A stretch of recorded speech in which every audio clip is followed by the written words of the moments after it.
নমস্কাৰ এইচএছ এক্সট্ৰাৰ অন্য এটা ভিডিঅ'লৈ আপোনালোক সকলোকে পুনৰবাৰ স্বাগতম জনাইছোঁ মই হৃদয় আৰু আপোনালোকক স্বাগতম জনাইছোঁ এইচএছ এক্সট্ৰাৰ অন্য এটা নতুন ভিডিঅ'লৈ গতিকে অন্য দিনৰ দৰে আজিও মই এই দিনটোৰ মূৰত বহুকেইটা গুৰুত্বপূৰ্ণ বাৰ্তা লৈ আপোনালোকৰ সৈতে সাজু হৈছোহি তো দেৰি নকৰি ভিডিঅ'টিৰ ফালে আগবাঢ়ো গতিকে আপোনালোকে শেষলৈকে চাই থাকিব তো আজিৰ প্ৰথম খবৰটো আহিছে এখন লটাৰী খেলৰ ওপৰত মানে এখন ব্যতিক্ৰমী লটাৰী খেল যিখন নেকি আপোনালোকে শুনিলে আচৰিত হ'ব এতিয়া বৰ্তমান কি হৈছে মূল্য বৃদ্ধি হৈছে সকলোবিলাক বস্তুৰে মূল্য বৃদ্ধি কৰিছে চৰকাৰে সো সেই মূল্য বৃদ্ধিৰ ওপৰত নিৰ্ভৰ কৰি এখন লটাৰী খেল আয়োজিত কৰা হৈছে বঙাইগাঁও জিলাৰ পৰপথাৰ নামৰ অঞ্চল এখনত সো এই লটাৰীখনৰ মেইন বস্তুটো কি মানে সেই লটাৰী খেলখনত কোনো ধৰণৰ বিলাতী বাহন বা এনেকুৱা কোনো ধৰণৰ দামী বস্তুৰ পুৰস্কাৰ নাই কিন্তু পুৰস্কাৰকেইটা শুনি আপুনি আচৰিত হ'ব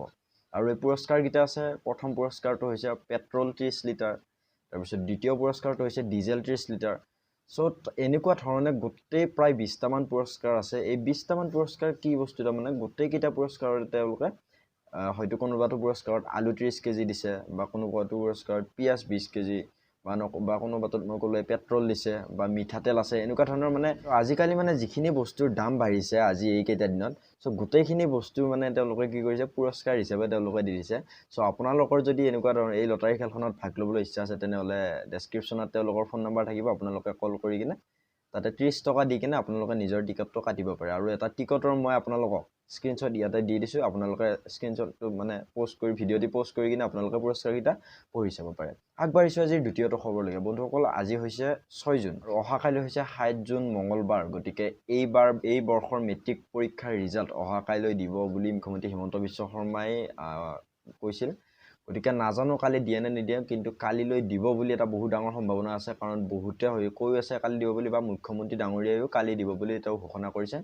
গতিকে কালি যদি দিয়ে আপোনালোকে এই মই স্ক্ৰীনত আপোনালোকক কেইটামান ৱেবছাইটৰ ইয়াতে দি দিছোঁ এইকেইটা আপোনালোকে এতিয়া ভিডিঅ'টি পোষ্ট কৰি কিনে স্ক্ৰীনশ্বট মাৰি ৰাখি থৈ দিয়ক এইকেইটা ৱেবছাইটত আপোনালোকৰ কালি ৰিজাল্ট উপলব্ধ হ'ব যদি দিয়ে আৰু যোনদিনা দিলেও মানে মই এইকেইটা আপোনালোকৰ ৱেবছাইটকেইটা দিছোঁ এইকেইটা ৱেবছাইটৰ জৰিয়তে আপোনালোকে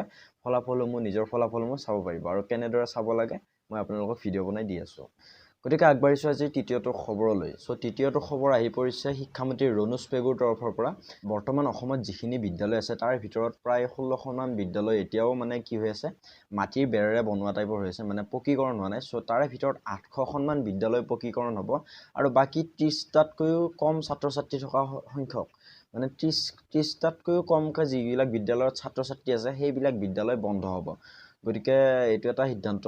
বৰ্তমান আমাৰ শিক্ষামন্ত্ৰীৰ তৰফৰ পৰা আহিছে যে 30টাতকৈ কম ছাত্ৰ ছাত্ৰী থকা চৰকাৰী বিদ্যালয়সমূহ বৰ্তমান বন্ধ কৰি দিব গতিকে মই ভাবোঁ এইটো কৰাতকৈ যদি বৰ্তমান দিল্লীৰ কেজৰিৱাল ডাঙৰীয়াই কি কৰিছিল মানে তেওঁলোকৰ যিটো শিক্ষা ব্যৱস্থা সেইটো বহুত বেয়া হৈ যোৱাৰ কাৰণে দিল্লীত কি কৰিছিল তেওঁলোকৰ যিখিনি ষ্টেট বৰ্ডৰ টিচাৰ আছিল ফেকাল্টিছ আছিল সো গোটেইখিনি টিচাৰক তেওঁ কি কৰিছে চৰকাৰৰ তেওঁ নিজৰ টকাৰে বাহিৰত ট্ৰেইনিং কৰি আনি কিনে তেওঁলোকৰ যিবিলাক ষ্টেট বৰ্ডৰ টিচাৰ আছিল সকলোকে পাৰ্গত বনাইছে মানে এক্সপাৰ্ট কৰি আনিছে আৰু তাৰপিছত তেওঁলোকক নিজৰ যিবিলাক গভৰ্ণমেণ্ট স্কুল আছে সেইবিলাকত শিক্ষা দিবৰ কাৰণে পঠিয়াই দিছে সো আমাৰো এনেকুৱা কৰিব লাগে বৰ্তমান আমাৰ অসমৰ মানে কি যিখিনি চৰকাৰী শিক্ষা ব্যৱস্থা বৰ্তমানতো আমাৰ ল'ৰা ছোৱালীবিলাকক চৰকাৰী স্কুলত দিবলৈ কোনো ইচ্ছাই নকৰে গাৰ্জেনবিলাকে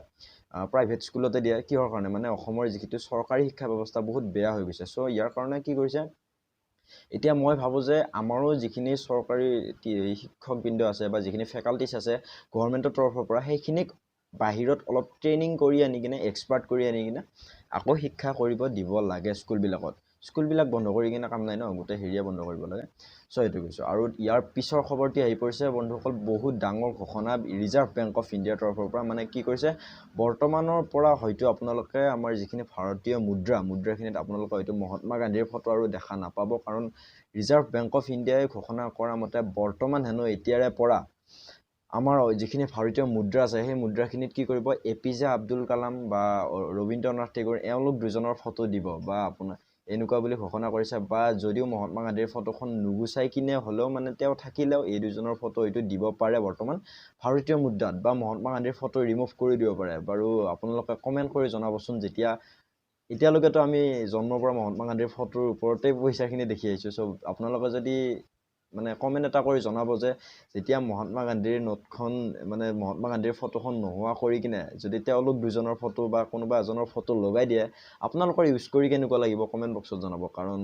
কিবা নিজৰ নালাগিব ন ইমেজিন কৰক বা কমেণ্ট কৰি জনাওক বাকি বেছি খবৰ আপোনালোকক দিব নোৱাৰিলো এইকেইটাই আছিল আজি ভিডিঅ'ত মোৰ আপডেট কাৰণ বেছিকৈ খবৰ মই গোটাবও পৰা নাই এইকেইটা কিবা ধৰণে আপোনালোকক জনালো সো খবৰকেইটা শুনি কোনটো আটাইতকৈ আপোনালোকৰ ভাল লাগিল কমেন্ট কৰি জনাব বা ভিডিঅ'টি চাই আপোনালোকে যদি অলপ হ'লেও জীৱনৰ আনন্দ উপভোগ কৰিলে বা কিবা এটা জানিব পাৰিলে কিবা এটা শিকিব পাৰিলে তেনেহ'লে প্লিজ ভিডিঅ'টি এটা লাইক কৰি দিব আৰু লগতে চেনেলটিত যদি নতুনকৈ আছে তেনেহ'লে কৈ দিছো আমাৰ এই চেনেলটিত আপোনালোকে যদি আপডেট হৈ থাকিব বিচাৰিছে আপডেট দুনিয়াখনৰ লগত তেতিয়াহ'লে সাবস্ক্ৰাইব কৰি ৰাখিব পাৰে কাৰণ